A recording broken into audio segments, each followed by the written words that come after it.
It's time to retire, I tell you. It's getting forgetful.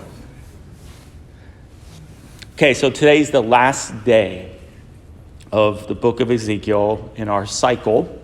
Next week, we'll get into the New Testament with St. Paul's second letter to the Thessalonians.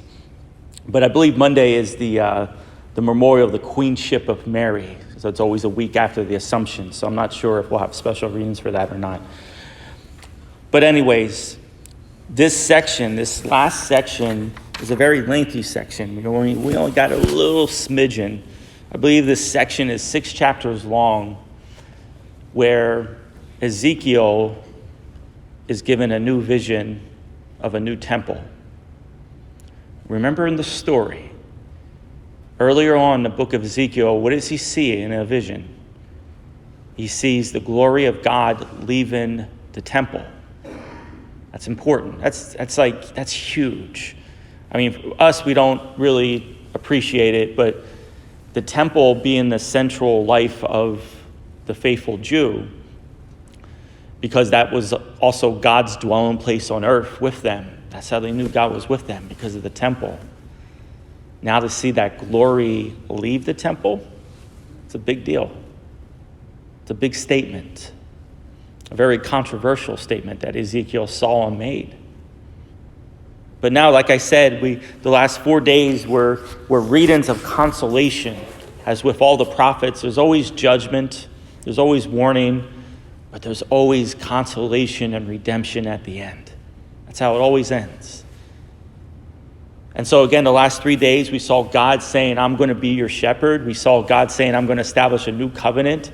I will sprinkle water upon you, give you a new heart and a new spirit. Yesterday, great, motivated, beautiful reading of God raising the dry bones, the resurrection of the body.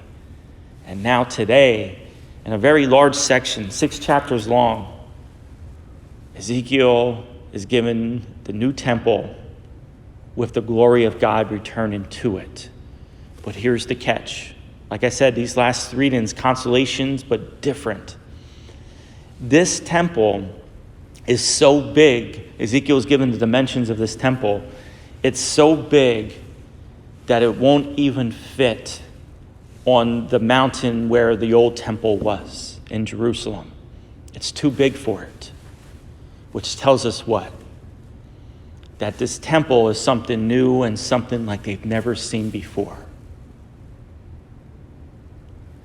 And so the temple, and this new temple, again, when we put on our New Testament glasses, we go to the Gospel of John in chapter 2, where Jesus says, destroy this temple in 3 days, I will raise it up.